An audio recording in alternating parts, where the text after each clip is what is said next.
Christivi, moi si oyo akufaki presque jour ya mariage coutumier na ye pendant que belle famille et yaki ba koti ba pesi bi po ko sepela nzoka ye azali bongo na hôpital kataki motema et pesi passe ya ko sakana te moi si oyo azoki problème akufaki pona koko akangaki mbongo ya libala o babalaki aboyaki kopesa papa biologique na ye yango mwana oyo akufaki pesi passe kasi eloko ekamusaki batu bali koloba no mobali aya kokunda mwasi mobali apesi mbongo ya libala nyonso tu a jouir na mama libala wana te aya kokunda mwasi famille ya mobali bakendaki te bakundaki Christivi c'était semaine passée oyo kasi awa bokokande papa ya mobali Nathan aleli simbela babengi mobake kokunda take banani bazongisa mbongo ya libala baboyi kozongisa mbongo ya libala tabino tokopesa mbongo ya libala ya kokunda te mais kaka mbongo ya libala o topesaki po topesi mbongo ya libala mercredi n'est-ce pas moi ça koufi dimanche bozala mbongo wala bokundela yango bwana et pesi plutôt pas le bokoka bakambu oyo papa ya Nathan mobali ya feu ya défunte Christivi akoloba awa na émission ya lelo yaya baneige o bozali komona wana bokali tozali na Afrique du Sud bokanisi yango Canada bokanisi yango Los Angeles tete tozali kaka na République démocratique du Congo précisément na Mbanzangungu degré neige ko indi melangai lokola na mikili ya poto kitoko Mbanzangungu nde mikili voilà Mbanzangungu c'est Canada nana baye kuna neige ko ya raté bomoni yango après ndenge ko ya kana Goma e ko isiko na Mbanzangungu tokozongela yango awa na émission ya lelo. C'est formidable, il neige pour la toute première fois dans la ville de Kinshasa, précisément à l'Emba Terminus. Monsieur Pierre Lenoir na France, Pierre Lenoir auto la sakabino awa akufa kibongo na canapé na kiti Pierre Lenoir akenda poto mwana poto ya kala congolais à Brazzaville abunda ba misusu basomba kandako ya kosomba meye asomba mabele atonga ndaku na ye ya munene azalaki na misala mibale abandai kozwa mbongo na compte bancaire ekemba akei na Brazzaville abali mwasi aye na bwasi wana aboti bana 4 kasi mwasi abengani ye na ndaku a intoxiqué bana babo ya papa na bango komaki SDF sans domicile fixe a beli na balabala ya kosakana te tina dernière minute baye kolokota ye akei kokufa na divan ya camarade na ye muto ayaki na mbongo na ndako ya balaka bwasi na poto kaka la makambo benga basi na Afrique et ça y a un problème ko sakana te kasi sikabwe famille ya Pierre Lenoir ba maudire moi na mwasi oyo ba maudire na bana na ye est-ce que ekozwa bango to ekozwa bango te to kozongela yango awa na émission ya lelo bomoni mwasi bomoni mwasi bomoni bana akufi mais mon temps ça les deux monsala deux il attend un ami et puis il va lui céder la place et puis il va monter deux monsala parfois, le bulletin de salaire manque plus de 2000 €. Deuxième boulot, combien? Je te rassure. Combien? À Koufi. Koufi, n'a quoi grand frère, na salon. N'a qu'on a talanda comme monene. Talanda comme monene. N'a qu'on a moko. Talanda comme monene. On peut être méchant à ce point-là. Est-ce qu'on peut être méchant à ce point-là? Abandonner ton mari malade. C'est pas possible. Tes enfants. Une personne qui t'a fait de toi une femme. Tu ne peux pas être des enfants. Mais ayez aussi un esprit. Je ne sais pas dans quel monde nous sommes.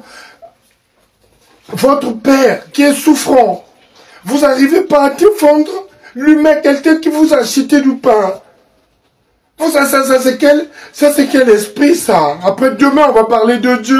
Kaka na Congo Brazzaville enseignant on a Congo ya bati oyo ya bebisa ki mwana ya batu ya école primaire mwana ya 15 ans to yebi yango ye akota ba science occulte ndenge na ye on va pas rentrer dans les détails wana mais à part moi la autre la bebisa ki bati abebisi bana ebele nzokande enseignant bati oyo azalaka pe marié alors famille à moi si eboya bino yo ozali mwana mobali ozala kana mwana biso obandi ko bebisa bana e classe ba élève donc c'est que yo okoki ko bebisa na bokilo oko bebisa na bana classe na yo libala wana to lingi yango lisuté to kosongela yango awa na émission ya lelo Pididi congolais ba famille ya mwasi na ye balobi ki akozala lisusu na mwasi wana te balobi na mwana na bango longwa na ndako ya PDD congolais monsieur Bati ayokisi famille ya mwasi na ye soni mama mwasi alobi ke non mobali ya boye il est capable de mugu même le beau-père non mobali ya boye il est capable de mugu même les beaux-frères balobi ke non longwa na libala wana mwasi na ye akomi na soni ndenge nini na bali PDD oyo réputation ba gaspiller ya international. Denis Dichocho en souffrance. Yé Basalaki opération ya malamouté, mais elle accuse le gouvernement congolais de Basala base ya maladie Wasalango. Est-ce que c'est vrai ou c'est faux? Denis Dichocho toko zongraye awa na émission ya Lelo. Maison awa tout ça chez maman Nicole Malonga. Yaka esa na poto ne yebite yaka tokisina metro chateau utia da kayau kayau awa uzomona kimbondo oh la Paris jela na oyeba asaka mon ndazabo asaka so mine ya metro bisa batanisa ngalo ba nini tanga awa toza awa nini awa toza awa yaka sona place tokoti azamona mboka maman Nicole Malonga. Vous êtes devant Nicole Malonga awa toza, c'est-à-dire awa toza la magasin awa toza oboyoka partout dans le monde. Nicole Malonga awa toza, maman awa toza devant vous. Toza na Château Rouge sur la rue Custine numéro 3. Awa naza na produit spécial, ba produit oyo elongolaka na tâche. Tozo lobela makambo ba tampon ba maman ba bébé belé, ba maman bazo tambolaka na ba poudre na ba fond de teint. Nicole Malonga awa toza awa na Château Rouge na yepo na kolongola ba tampon ba maman, ba nduka ba maman oyo baza na besoin osala taille mpona kokita mabunu ba maman oyo baza na besoin ya kosala baforme kalingi azala na tolo monene alingi azala na nsima monene baanche monene mipende monene maman Nicole Malonga awa toza nde kaka boyebi depuis 2007 nateka baproduit ya kogrossir bafe sein mollet hanche non yozomona te oyo loka eloko evanisaka mabala eza mpona mibali ça grandit dimension elingi soko moni ekokikosuki wana sino kopasuka nakotela nakobomisa ezotraite telema vraiment nga mona aza victime na meki yango oyo bazobenga ye na Denilesi yeyo azobongisa loposo produit oteka ngo légalement na magasin ezosalama na laboratoire mondele awa na poto tozoteka ngo légalement. Je pense que bomoni ndenge eza na barayon eza eloko moko ezosalama naturellement, ezali baproduit authentique esalama naturellement sans aucun produit néfaste. Voilà. Nicole Malonga akosa bino te ye moto abanda makambo yango kala awa toza oya te nango Nicole Malonga.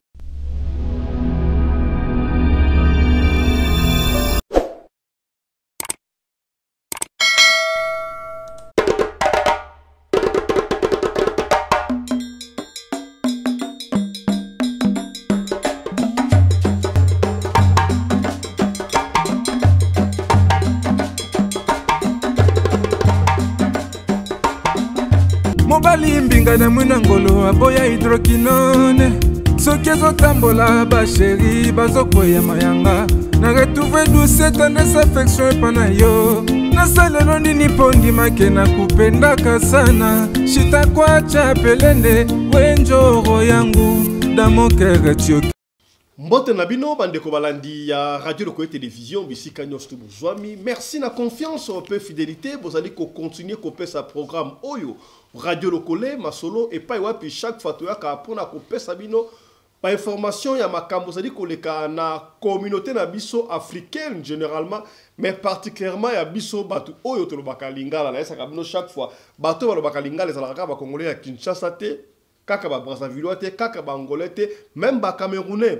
Ma chinois kutu bakaba lingala oh le soka ka lingala tala émission na bino yango yo R et Koki benga ndeko benga papa benga mama esa mama papa fiston ancien abandi déjà ya kato kama ezali koleka na monde oyo parce que ça chaque fois ya likambuna no mona te na mokili oyo kolobate kezalaka te soki na noyoka te koloba te esalama te makambo esalamaka na mokili oyo yaya ndimela ngai. Nous vivons dans un monde où il y a plusieurs mondes yaya.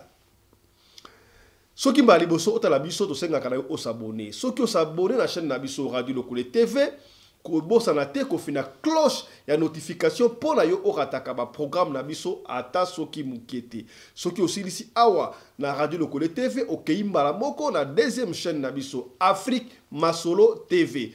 Na Afrique Masolo TV kuna pe omona ba information ya kitoko ezalaka kuna olingi pe olanda biso na TikTok obeti Fiston Pelende na TikTok okozwa biso pe na TikTok kuna obomesano. Voilà.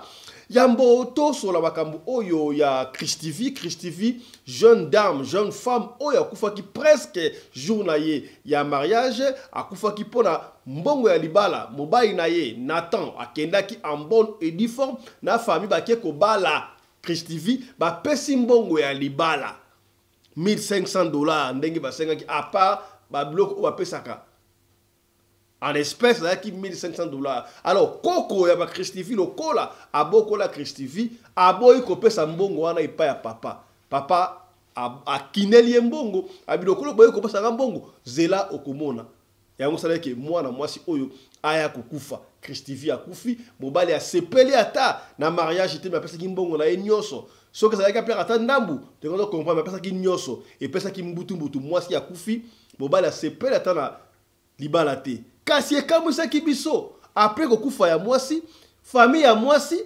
bazoki mbongo ya libala $1500 le mercredi mwasi akufi dimanche baye ko benga famille mobali no pesa biso programme yaka kokunda mwasi na yo akokunda ye na mbongo wapi makasa wapi famille mobali pe bazalaki sage babino likambute mbongo ya libala to pesa ki wana mercredi mwasi akufi dimanche bozo aka mbongo ya libala wana bokunda mwana doki bolamba bolia tokoyate et pesi mbutu matange balika do makamude lekaki na matanga wana yaya balobi Chris TV alamukaki alobi ngo maloba buke apa akufi lisusu alamukaki ya solo to ya lukuta yango tokosola yango bisna bino awa na émission ya lelo kasi yango toko bakuna tika to pesa yo ba information du jour. Voilà, je rappelle que dans quelques jours, dans 2 jours seulement et que ça la 3e anniversaire ya Radio Lokole TV. En même temps, et coïncide na anniversaire, il y a votre humble serviteur Fiston Pelende. Donc, je vais fêter mon anniversaire le 9 juillet. Alors, le 9 juillet, et ça, anniversaire Nangaï, car le 9 juillet, dans 2 jours, ça dit 3e anniversaire, il y a chaîne Nabino Radio Lokole TV. Voilà, bah, sur Nabino et au Nabiso, moi, Zabé Fefele. Voilà. Yaya image oyo bari komona wana to telebino wana ezali na New York te, ezali Canada te, ezali Afrique du Sud te, kasi ezali na Mbanzangungu. Voilà, Mbanzangungu est comme 2e ville ya République démocratique du Congo après Goma, ba neige ekweya. Degré neige ekweyi na Mbanzangungu ndimela ngai muta wakati lokola azali na Afrique du Sud, muta wakati lokola azali na Canada, wakati lokola États-Unis, New York et pas ya Michael George qui est salué en passant, wakati lokola la France, mais ezali na Mbanzangungu. C'est pour vous dire que ce pays peut être transformé auto envié et l'autre côté pas d'Occident. Car un peu de volonté politique, conscience nabiso mboka oyo et que ça la bongo développer, transformer. C'est formidable, il neige pour la toute première fois dans la ville de Kinshasa, précisément à l'Emba Terminus. Donc en France, c'est pas wapi moi na mboka ya Congo Brazzaville babenga kaye kombo Pierre Lenoir. Pierre Lenoir akufaki na Congo Brazzaville. Tolobaki yango yaya ebadi kopesa passe. Est-ce qu'il faudra koyaka kobala mwasi na Afrique ogena ina poto to ndenge nini? Ata oji mwasi na Afrique oyena ina poto. Kasi akobaka mwasi poto. O basi poto ben poli, basi poto mutu makasi. Oji mwasi na Afrique oyena ina poto akobaka mwasi poto. Na kati ya poto et si kozali wana il y a de bonnes femmes et ça na ba fille kitoko ba fille ndaku bana ya papa bana ya mama oh basa bien éduqué à kochawa lèche de kata libala to bana na po ngambo ko sakanate. Pierre Lenoir to l'accent qui descend aí déjà ça fait 1 mois ou 2 mois passé kaka la chaîne na biso awa ye Congolais à Brazzaville abundaki akei na France abundi bande comme suba somba na ndaku te bana 20 ans na poto.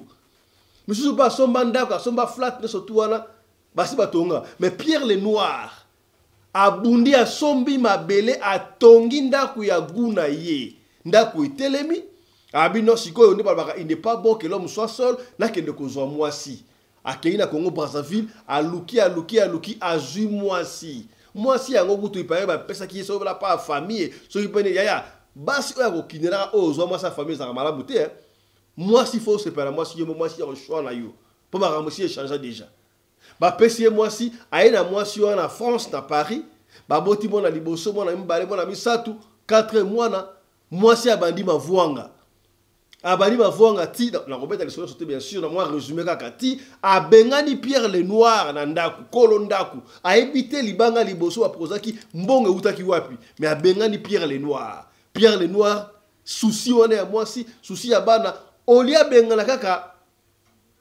bobali a intoxiqué bana na bino pour ça ba grand garçon ba grande fille maman na bino intoxiqué bino bobo ya papa na bino bolinga papa na bino te bolinga ye moko boko soit conscience te oye peut-être que avant bala il faut papa ça là conscience te est-ce que yo bino tant boko kola bobali ba sali bino ndengwa okoko malamu et surtout bala mi bali pe moi ça fait beaucoup regretter ba benga di Pierre Lenoir a commis SDF sans domicile fixe, t'as mis qu'il y a poto. A commis une telantela.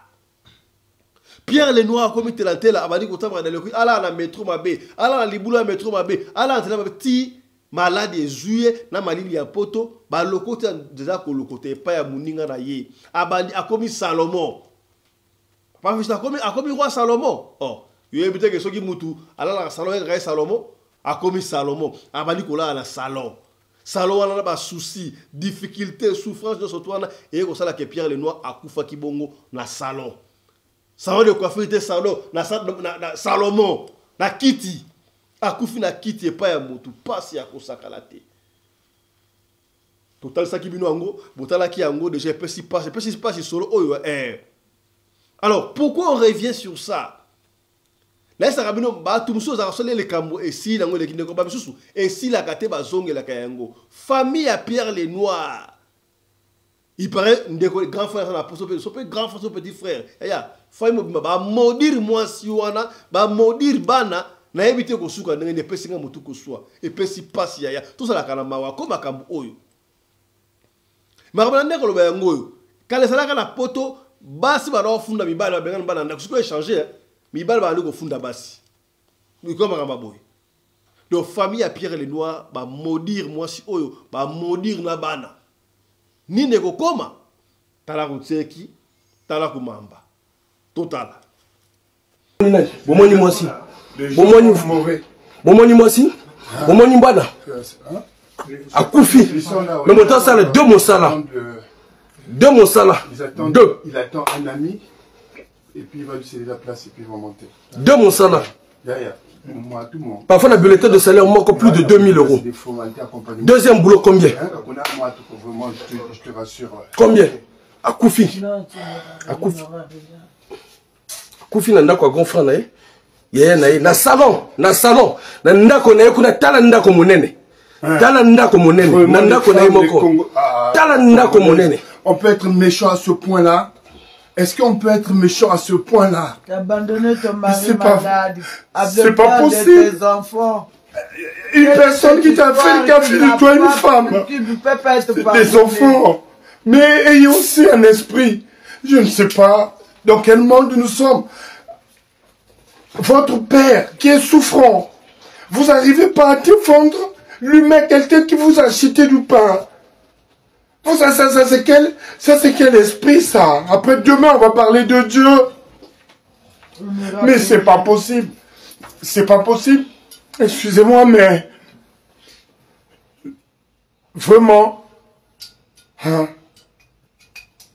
Là il est parti. Qu'est-ce qu'on va dire maintenant? Ils vont boire du champagne. Il est parti, on va dire quoi? Ça entache notre communauté. Parce que les gens, ils vont commenter à leur manière et ils ont bien droit, ils ont raison. Quel que soit l'indifférence que vous avez, les problèmes, restez toujours digne, même dans la difficulté. Ce monsieur-là, que nous avons tous connu, Il a assuré sa famille. Même en train de... Même le combat. Même dans son lit de malade, il pensait toujours famille. Il pensait famille. Tchartching quoi. Même la diaspora, le combat. Mais Tchartching. Le combat. Tchartching. On vient de perdre. Une personne digne. Je suis français. Français Ngoyakei. Je suis français. Je suis français. Français Yoyakei. Je suis français. Yozolandara Mikanda. Français Yoyakei. Akei Nandako Yanoko. Yagon Frane.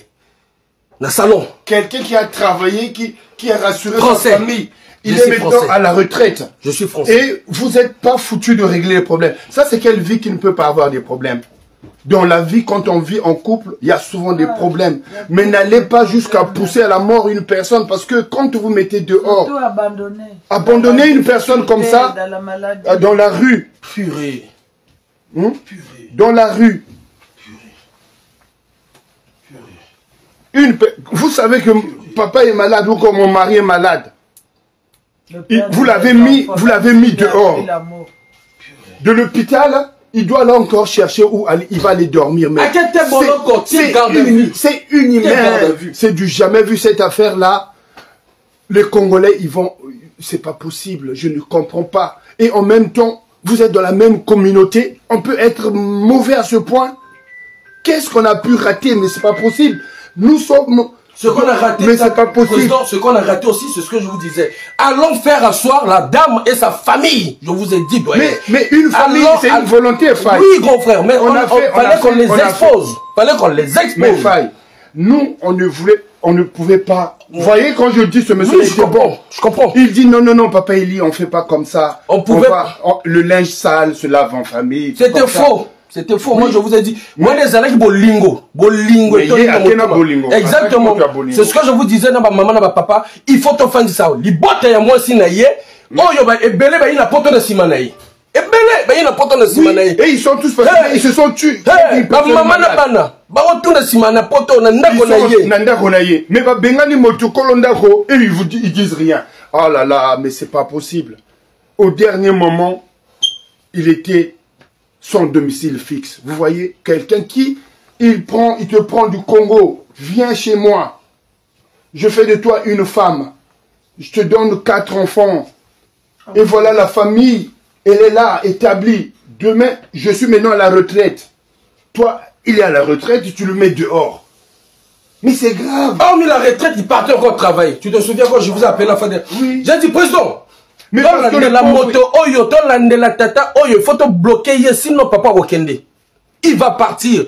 Nabo lingo, makamako yokaka soni, ngana loba na bino ngana yokaka soni jamais. Surtout au moment que yanga oyo ezalaka ya combat na yokaka jamais soni pour na dénoncer. Peu importe la situation, oyo pouvoir à Brazzaville le tsanga, na yokaka jamais soni pour na dénoncer. Yeah, ça même on va pouvoir te, mais ça bolingo, mote bomissier. Bolingo. J'ai dit chez les doyens, là ma maman, ton van dit ça. J'ai dit même à la femme, j'ai dit à la femme, à la fin, hier, aujourd'hui, il devait recevoir ses enfants. Aujourd'hui, hier, il dit, papa, ils sont en train de faire à manger, tout comme ça, mais bon, demain, il y aura des enfants. Et il allait regrouper ses enfants. Vous voyez quel amour qu'il avait, ce monsieur-là. Mais pourquoi les gens, ils peuvent pas remarquer la noblesse d'une vie? C'est la considération qu'on porte à l'autre. Un monsieur qui te fait de toi un homme et une femme. Ils vont même à la mairie là pour... Mais c'est pas possible. Pour le Mathieu veut. Parce que la mairie, quand tu... On peut faire comme ça. Moninga zana concert au comité na niveau ya boloko. Na boloko. Va convoquer. Moninga où tu vas découvrir zana concert. Là encore, il y a des plaintes. La plainte encore là. Moninga zana concert. Tu peux même pas retirer la plainte. Oh! Tu ne peux même pas retirer la plainte. La plainte, Montazana concert. On vous appelle. Quand on fait cette plainte-là, tu es en train de parler. Moi, je dis, non, mais est-ce qu'il y a un problème? Non, il n'y a pas de problème. Il n'y a jamais eu de problème. Mais toi, on s'entend là. On entend que non, mais il avait déjà fait les plaintes. Mais c'est quoi ça? Mais il avait même contrôle. La conscience sur leur... Il fallait qu'il aille pointer comme ça. Il ne peut plus aller voir sa famille. Parce que on l'a fait passer pour quelqu'un de méchant. Il est méchant, c'est lui qui tue. Mais c'est pas possible. Moi, je ne prenais jamais la maison d'un homme en Europe. On peut faire comme ça. Quelqu'un qui a ses papiers. Je te laisse ta maison. Toi, tu es une femme. Les femmes qui viennent. Mais faut être des femmes fortes. Vous dites que vous êtes des femmes fortes. Mais prouvez-le. Matériel. Matériel. Mais le matériel, en France, tu te réveilles le matin, tu bosses. Mais continue. Là, au moins, lui, il est allé se reposer. Qu'est-ce que Même pas une année de concert, hein, même pas une année. Même pas une année. Le concert, papa, ça se supporte, mais lui, mais bien sûr, il fallait l'amour de la famille. Oui, exactement. Le pauvre. Voilà. Le pauvre. Voilà. Mais lui, il a eu le cancer. Là. Oui. Il passait vite fait. Mais oui. Il est là, il danse. Le patriarche, tu es là, tu danses. Plus de 70 ans. Voilà. C'est méchant. C'est méchant. Oui, mais le problème. J'avais pris sa maison, il était dans la rue, il serait parvenu. Comment on va faire maintenant? C'est-à-dire. Comment on doit les laisser là où ils sont. Mais oui, moi je crois que c'est ça. Comment on va Je ne sais pas conscience de les Hollandais. Je n'ai pas le courage. Parce que pendant qu'on avait. Moi, je suis arrivé même à appeler les parents de la femme pour essayer un peu d'arranger. C'est ça, c'est comme ça qu'on nous a appris, nous. L'amour. On privilégie l'amour. On va discuter à l'amiable parce que c'est une famille. Je ne suis pas un briseur de famille, moi. Je suis quelqu'un qui apaise toujours. Totika kaka na Congo Brazzaville cette fois-ci to que le bongo na Brazzaville to la kisa ki pino pe les sous enseignant moko école primaire comment na e bâti oyo soki akota ba science occulte soki neni un homme marié mais a abusaka na ba élève na ya mibali bana ba 15 ans bana ba 13 ans bana ba 12 ans yaya papa maman soki bona ok de classe. Et surtout, dans le mois où Bendaka et Matoi, ceux qui enseignent à Symbioboui, à terre, moi, c'était un bal, bah, Kabele le Koko Zoakate parce que Moukili baby. Nous vivons dans un monde où il y a plusieurs mondes. Ata Mouninga Pesio Bombo, a Pesio Biscuit d'école, Kozoate, et on a des parents, Bossalaka est fort. Ceux qui vont avoir des classes. C'est là, attends-moi épaule, attends-moi bitabe muke, attends-moi lipamuke, moi, la récréation, à envier Baningate. Envier Baningate. Enseignant Oyo a abusé à Kanabana, tu as abusé à 15 ans, à policier cimenterie, surtout, et Sili. Maman a réclamé, Bakanga qui bâti, Bakangi. Actuellement, tu es habité à la prison, pour libérer provisoirement, on ne sait pas parce que maman a menace qui va libérer provisoirement, mais il faut à côté. Alors, pourquoi on revient dans ça? Famille à moitié a bâti. Je vous ai dit que bâti, comment on a bâti? Enseignant bâti. Asa qui marié, un homme marié. Donc, famille à moi si n'a jamais il faut koufa. Pour mon bali oyo, asa sorcier. Asa na moi standaku, mais asa ko abusé na bana batu ya mikie, il y a 13, 14, 15. Ba ça la taba na ba cité me bana ya mibali. À côté na secte nini. Et so risque que lobby pe a abusé na bandeko ya mibali ya moi si naye. Ba beau frère. Même avec quoi abuser pendant que tu as et puis si mbinga mbinga ça va bala wala et koki koza les souter parce que la raison tu as tort total Pididi congolais ba famille ya masi na ye balobi ki akozala lisusu na mwasi wana te balobi na mwana na bango longwa na ndako Pididi congolais monsieur Bati ayokisi famille ya mwasi na ye soni maman mwasi alobi ke non mobali ya boye il est capable de mugu même le beau-père non mobali ya boye il est capable de mugu même les beaux-frères balobi ke non longwa na libala wana mwasi na ye akomi na soni ndenge nini na bali Pididi oyo réputation ba gaspiller ya international. En ce moment-là, Pididi, il est toujours en liberté. Maintenant, moi, je dis, quel est le juge qui avait libéré Pididi? Le juge, là, doit être interpellé. Le juge, là, il doit être interpellé. Parce qu'il ne peut pas comprendre. Monsieur Bati, mais qu'est-ce qui ne va pas? Si réellement, on va venir ressortir, mais pourquoi tu étais allé chercher encore une femme pour mettre à la maison? Mais ça, c'est l'humiliation. Ça, c'est carrément l'humiliation, Bati. Mais pas jusqu'à ce point. Hein, Bati, on a le point, Bati. Pas jusqu'à ce point. Il faut pas kangayo. Ouais. Voilà. Mbotena yo papa Samuel Miguel na moni yo papa Samuel Miguel biko na mona mama emezo la te.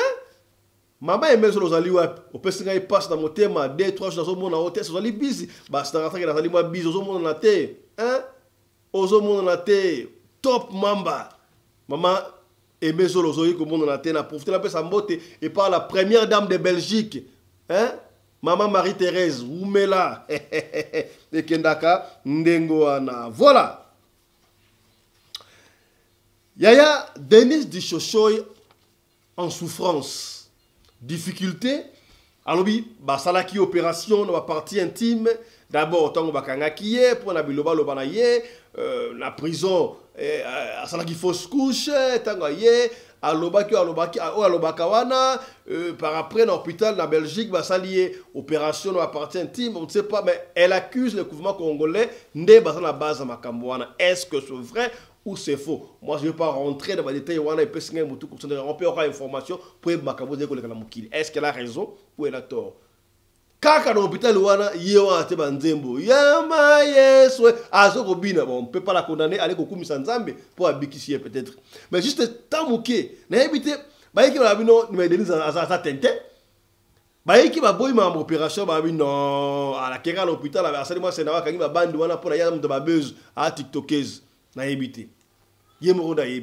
parce que un peu plus tard, tout le monde y est, a bandit que c'est la réplique, droit de réponse de commencer à Kinshasa, sans preuve, bon, ils ont style, on ne va pas rentrer dans les détails, mais Denis Dichochoy, elle est en souffrance d'après elle.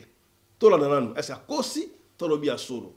Est-ce que c'est vrai que le gouvernement congolais est en souffrance? Je ne sais pas. D'ailleurs, traître, mouchard, Basuka Kamabe. Kolinga Kato a traité de Kamo Songo pour Okosuka Mabe. Est-ce que vous avez bien? Dans le Bikaka. Total. Mes très chers compatriotes, comme vous l'avez vu, c'est ma troisième opération depuis que j'ai quitté la prison centrale de Makala. Pour ceux qui ne le savent pas, le gouvernement congolais m'avait arrêté, soit disant que je suis un agent double, que je travaillerai avec l'M23, l'AFC et le Rwanda et Kagame. Dans tout ça, j'étais humilié, j'étais torturé, j'ai tout subi. Sans piper un mot, je suis restée silencieuse. Mon silence jusque-là ne leur a dit rien. Dans tout ça, j'avais perdu un fœtus de 2 mois. Et ce fœtus, comme on ne voulait pas me laisser à l'hôpital, même avec mon propre argent, pour ceux qui ne le savent pas, quand tu es à Makala, tu vas à l'hôpital avec ton propre argent. On a refusé que j'aille à l'hôpital pendant 4 mois. Ce fœtus-là s'est dispersé dans mon utérus, dans toutes les parties génitales. La première opération, on avait chipoté. La deuxième, on n'est pas allé trop loin. J'ai éprouvé des douleurs tous les jours. C'est ainsi que j'ai dit, quelqu'un m'a proposé une clinique privée, un grand gynécologue. Je suis partie. On a bien vu que tout mon utérus était pourri. Donc là, je viens d'avoir l'ablation de mon utérus. J'avais du sang qui coulait partout, dans mon nez, dans ma bouche et dans les oreilles. Dans mes yeux étaient très rouges. On a arrêté l'hémorragie. J'ai fait faire l'hémorragie interne. Je voudrais dire à tout le monde de prier pour moi, l'essentiel, et que je sois sortie. Aimable m'a coupé de là jusque là. Voilà. Et on m'a refait l'infiltration. Ça va, Dieu fait grâce. Ici, nous sommes en Europe. Personne n'achètera ni ma vie, ni mon corps, ni tout ce que j'ai subi. Je pense que je ne veux plus reculer. Je ne reculerai plus. je ne réécouterai plus personne. Je vais saisir la justice internationale afin que le droit soit dit. Merci à mes enfants, surtout toi Tiffany. Merci mon cœur. Tala longi loro chifwebe ya bakuba. Mais on comprend pas que oyoka ki lengi comme ozoa 240 KDR. Non, ezaki consentement na yo. Tu tournes ton histoire. C'était bon, tu as apprécié, maman. C'est pour ça que tu en parles avec beaucoup de gaieté. Sinon, les femmes qui ont subi ça, elles ne parlent pas de ça. Il y a chaque enfant, 12 enfants. Chaque enfant a son père et son père a fui. Personne ne prend en charge ces enfants-là. Parce que quand il vient pour la première fois, il te voit sur les réseaux sociaux, il vient, il entre. Quand il trouve le trou béant et l'oba, zobrata, mobile nanga, escarmouche à mounene wa solo ya yo, yanga zana oba ba game, mais ya yo, escarmouche à mounene. Yanga no tous les hommes te fouillent et te laissent leur progéniture au bord la bango yo moko. Et longi ma belle quoi, n'a yo comprendre pas que la bouche de la femme définit ses lèvres en bas. Regarde bien ma bouche. T'as une bouche comme ça? Donc voilà, tala o il y a 200 personnes. Nyamaki zengi. Yo sakana mamwa botinga. Touché à tout. Mais kuna simbi wana. Ba simba kate ki zengi. Tala mutona kabela mbongo. Toi tu n'as rien. Tu vois quand tu as déjà la main qui donne et au-dessus de la main qui reçoit. Dès que mon argent est entré dans ta maison, j'ai pris possession de ta maison. Va demander aux gens qui sont dans le deuxième monde. Ils vont t'expliquer. Voilà. Ne viens pas mentir, une mère qui a des enfants, dès qu'elle a là, surtout une femme qui souffre comme ça, c'est d'abord la provision. Donc maman, je suis dans ta maison. Si tu n'es pas au courant, je te l'apprends. Si tu as papa Ismaël, c'est papa Moboti, il y a Nathan. Nathan zali nani? Nathan zali mwana mobali oyo akenai kobala fi oyo bengaki na kombo ya Christivi oyo asisa na IEC oyo tobetaki lisolo totalesaki bino mokolo na ye ya mariage belle famille yaki bakotisi bazwi bambongo tia bambongo bipwepwene sotu wana babala zela mwasi bimaka te nzoka mwasi aza na hôpital. Quelque temps après, moi si a kufa ki tala ki yango boyebi lisolo wana toye kozonga pona la précision lisolo ba ki yango déjà Christifie a kufa ki pona mbongo ya libala ba pesa ki mbongo ya libala à part o ba sengaka ezalaki na $1500 ba senga ou de 3000 mais ba kata bango na 1500 ba pesa ki mais lokola Christifie ba bokola ki epa ya koko na ye tango libala ya papa ye pesa mbongo ya libala bo pesa ngata ndambu. Il fallait que ça simple, que le monde a $500 à payer papa. Fallait papa qui me ya boy ko personne ngam na kolisi mwana o na kolia mbongo ngai moko. Ya ngosala ke mwana oyo akufa. Kasi tango akufi bazui mbongo mercredi, mwana akufi dimanche, mais famille à moi si famille à Christifi batini maloba que non to c'est la mobile Nathan aya kokunda moi sinaye.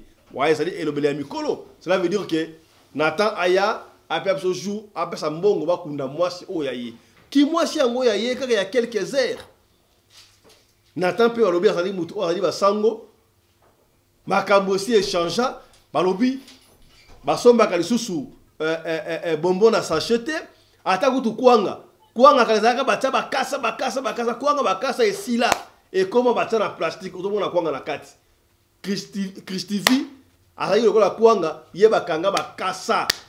Nathan a mon ata eloko moko te a sepela te eloko moko te ba pesa mbongo nyo surtout ya le baki non ngai pena nga feti ka jour ya nuit de noces sikoyo tololo mbongo libala ekei kande pesi sikoyo no baso ko benga ya mutu oyo alembu mate mutu asale ba dépense nyo surtout a meki ate eloko moko te bo benga ya kokunda su mwasi ezala ki mwasi na ya solo to ya lokuta.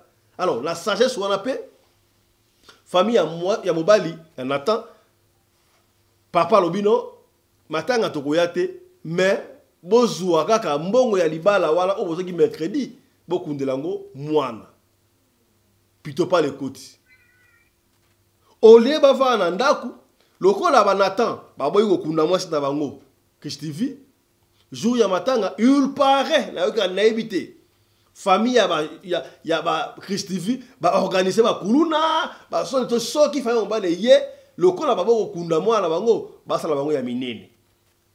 Heureusement papa kenda kité mais délégation kendaki wana ba monaki ya minene ya solo. Nliko ba mingi te na yami pona bino likundi ya famille na bango papa Ismaël mbote na yo.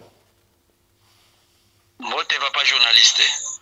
Yo ozali papa moboti ya Nathan oyo akende kobala Nkondo Christivi.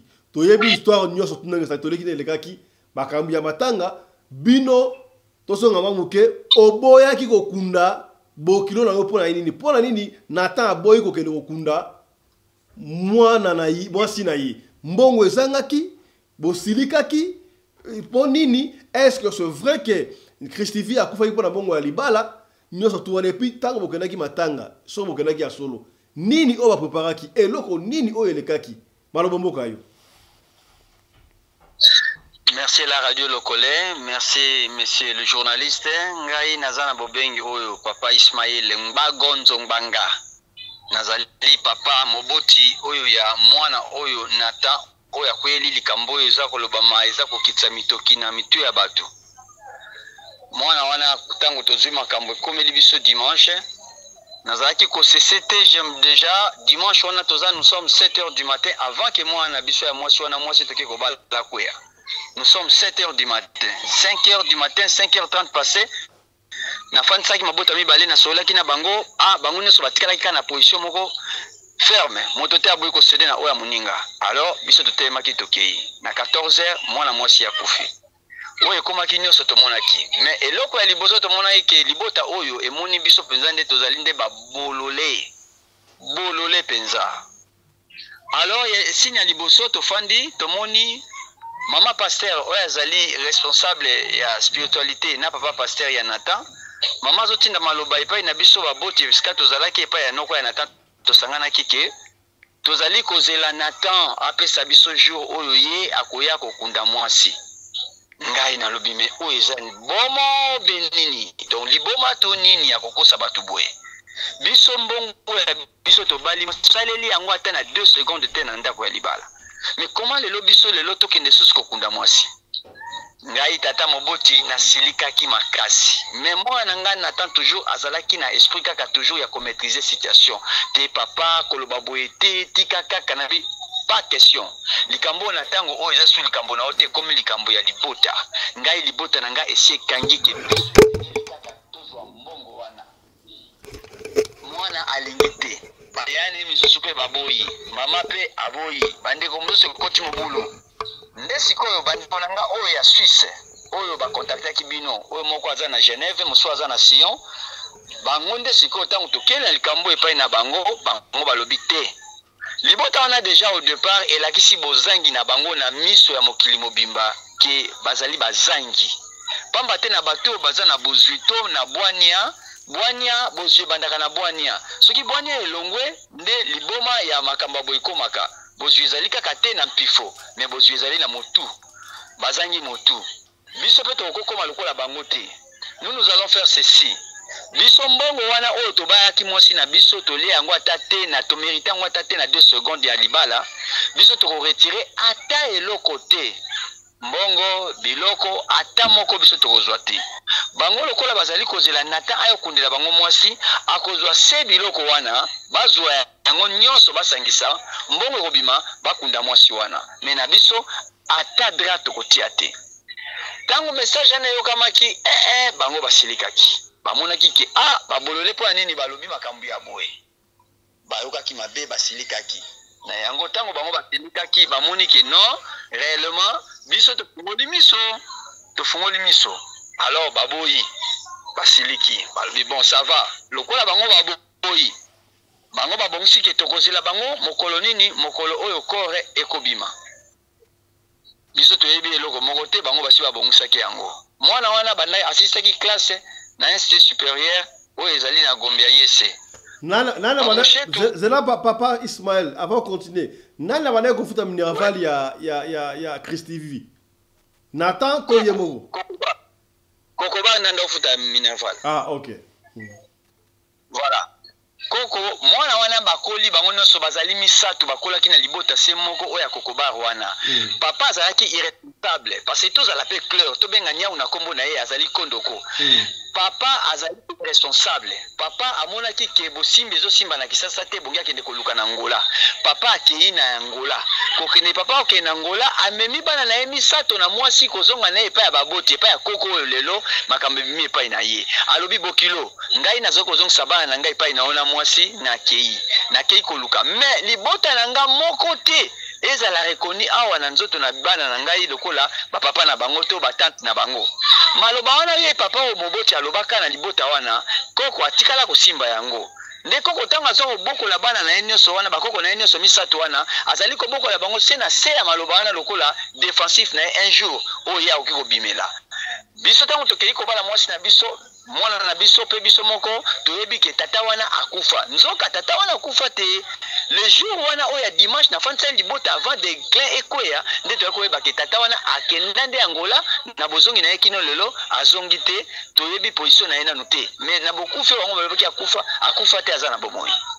alors biso sikoyo koyi mokolo wana ngai nalobi ngai nasi nalobaki na kokende na makambo wana te na kokende te kombo na ngai ezali mbago nzongbanga kombo na ngai elakisi ke akendaka azongaka te mpe amonaka makambo bato nyonso kaka pamba parce que nazali ngambo ya sango ya Centrafrique nazali ndambo ya ngbandi ya ngambo ya biso na Congo eza kombo ya Centrafricain alors tango sikoyo esalami ndenge wana na bino kokende te bango bamemani mama ya Nathan bandeko ya Nathan balobi biso tokei kaka vendredi tokolala bongo samedi tokokunda mwana voilà bango bakumaniza ya bakei ekei bango kuna koyi bango kuna tango bakomi na lupango libota wana oyo ya kondo mwasi na biso wana bango babongisi ke libota wana oyo tango koya esengeli botia bango maboko nzoka na boyebi kaka malamu moko ya leki ya Nathan azalaka na barelation malamu na moko ya bametre oyo ya kati ya groupe bakulu na wana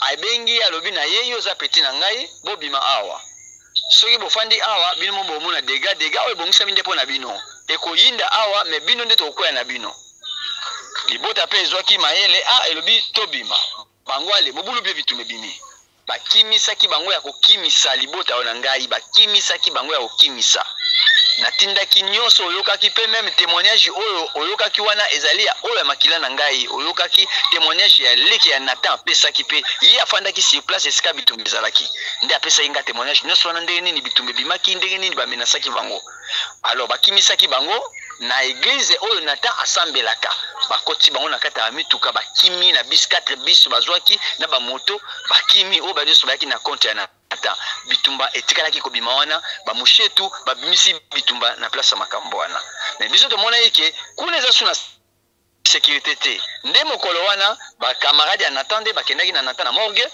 basali baséance na bango basalaka wana ya kolibere babag wana makambo ebele basalaka wana wi tozalaki lisusu te nde bakendaki kokunda mwana wana na mingadi de kuna na nzela ya ngambo ya Bakongo mais alors tala sikoyo makambo ya boye bango balobi nini ke bakoko alobi na kopesa mbongo te tokomi mokolo ya liwa bango lisusu bazongi pa na biso balobi biso tokokunda mwasi et après bango bakundi mwasi banani sikoyo bazali mpenza na bwania te oza na réponse papa journaliste eza libota oyo ya Kristevi pe libota ya papa bazali na bwania te pamba te soki bango batikaki mwana na bango azaka na bomoi baningaka bamérite 1500 ekoleka baveste ekoleka tokosomba ntango nyonso toza na bomoi moto sikoyo tokosomba ye tokozwa ye wapi omoni bomo oyo libota oyo esali ememi biso sikoyo biso mpe tozongi tobandi kaka kokonscientize mwana na biso lelo tozalaki na réunion ngai papa nazalaki na papa na ngai papa aboti ngai azalaki na biso tosololaki tobongisaki mpe tolobaki ke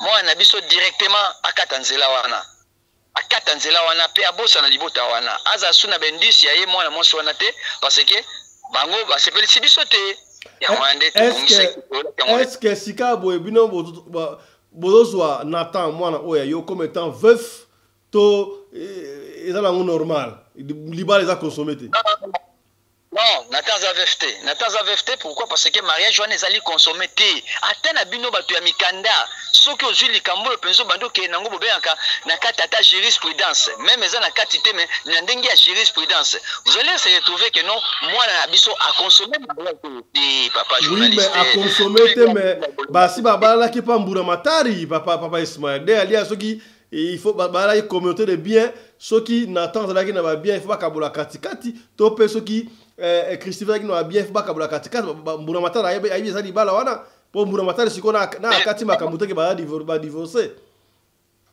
Omoni papa journaliste tozali en Afrique tozali koyeba même na kati ya Congo toyebi justice na biso modèle ezali.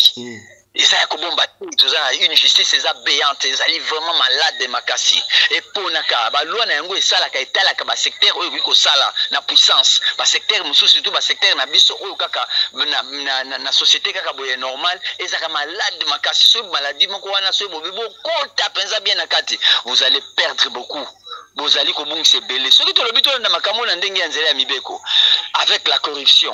Tozali ya solo ndenge lobi oyo lobi na mwana nga asaki communauté ya ba partager ki ba bien na bango wana ndenge lobi eza ya solo net ndenge lobi likambo wana yango ndi bango bakabola kina boyebi na bango ya mariage mais soki to lobi jisisi nini obiso to okene na mboka ya modèle nini to okoloba makambo oyo eza liboma kaka apo ya kokata kaka likambo libela na bokoko elobi ke libala oyo kokoma ya solo siki oyo ekomi ke no ata mbuma ya mboto moko ya moke ya libala bino bolie mais biso tolete mwana na biso to conscience na zoyebisa biso ke na gardaki fidélité na yeba mwasi na ngai te na yeba ye kaka na mokolo ya nini ya butu ya noce butu ya fete nde na koyeba mwasi na ngai yo papa nyonso wana tu ozomona te ke tokosala eloko te moto akosala eloko moko te est-ce que Christivi Nenge Nathan a Sapsenaki a Boyaki Christophe azaki moseka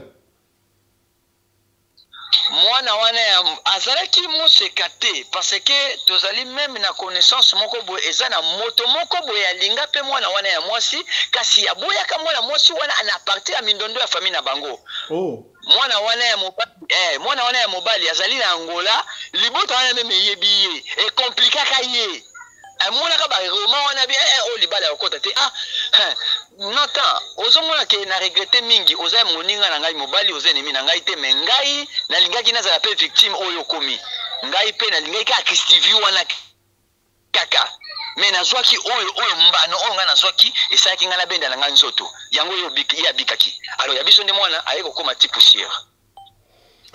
Merci beaucoup papa Ismaël soki to tikeli au micro maloba ino kotinda epa ba famille ya Christivi sika beto suka wana ngana kanga na lobika ka ke libota oyo siko na minute oyo Christivi azate batikali bana basimi bale moko mosusu asi abala moko mosusu abalite na oyo nyoso bango batikali wana oyo moko batikali na ye wana to bakolela embongo to bakosala nini bazongela Roma oyo te basali biso même na papa même na mama parce que na kobombela ote papa bayaki kozongisa ba veste wana il faut yeba yango déjà na oyo papa bazwaki ba biloko na bango nyonso oyo bapesaki bango lokola limbano bayaki kozongisa yango se na famille wana biso pe tosimi pe ata eloko moto ozomona keza Roma moko boyo ezosala ma papa na ngai alobi papa na ngai pe azali pe mutu moko pe oyo pe na kati ya mboka oyo pe aza na moko ya bagrade pe ya moko ya officier ya midikolo pe azali pe na sika moye toloba yango ya te tozoba na telefone miato ezali ebele koloka alobi mpo na ngai eza escroquerie yaka te kana mokuse ndenge wana ya mibeko ndenge balobaka balobi ezali escroquerie mais lokola bino déjà bodesidaki elekaka bongo mbongo ekende kaka. Est-ce que Sikabo botikali famille na famille ya Christivi to famille ezate soki bazi problème bokoyate tozana rapport lisusu te to akosa yo te donc soki bazi problème bino boyate ba problème bokoya pété donc okoma te parce que eloko oyo ekokai kosala biso na likambo lobi ekoma ezaki Christivi nde azalaki kosala yango mais lokola bango bakati eloko wana eza lokola balongoli pont oyo ezorelie mboka mibale ekutana pont eza te papa bato wana bakokota wapi ma eza na bangando ekosimba te moto akoleka so eza lekani. Merci beaucoup papa Ismaël Merci mon frère journaliste. Vraiment merci na radio Lokole parce que c'est une radio et debiso même contre vérité na biso eyebana. Balingaki babokela mwana na biso libabe moko ya makasi na bolobiote ezali ta mosusu kisi ezali o poison ezali boye na boye. Eza nango lokuta balingaki balongola Sonia ndingo na kombo mwana na biso. Mais c'est la radio Lokole, elle nous a aidé que non mokili yeba pe kanga bango monoko. Na o bango balingaki basala pona biso parce que maloba no ngana sola kina yo libota wana eina kinga makasi papa wana zo sola na radio Lokole d'abord na makambia na ta libala ya bane koloba te loko te na sola kine na ba pasteur na mama pasteur et puis bato wana église ye lelo akine koloba po nini na bia bino bokanise ndeko buba nga mwana ti na suka moni donc bimisi mobulu ba ina kinga makasi à partir wande bakana ki be robeta biso. Merci beaucoup. Mesdames, Messieurs, c'est par ici que nous bouclons cette émission. C'était là Papa Ismaël, Papa ya Nathan, moi la mbali oyo akene ko bala Christivi oyo a CP la tana mariage de akufwa qui presque me connaît à mariage. Tokutani tout à l'heure là pour la deuxième session d'émission, il y a émission Mouchouchou. Partagez émission oyo, bon s'abonner, on se retrouve tout à l'heure là. D'ici là, portez-vous bien, santé de fer à tous. Chap chap et tchara.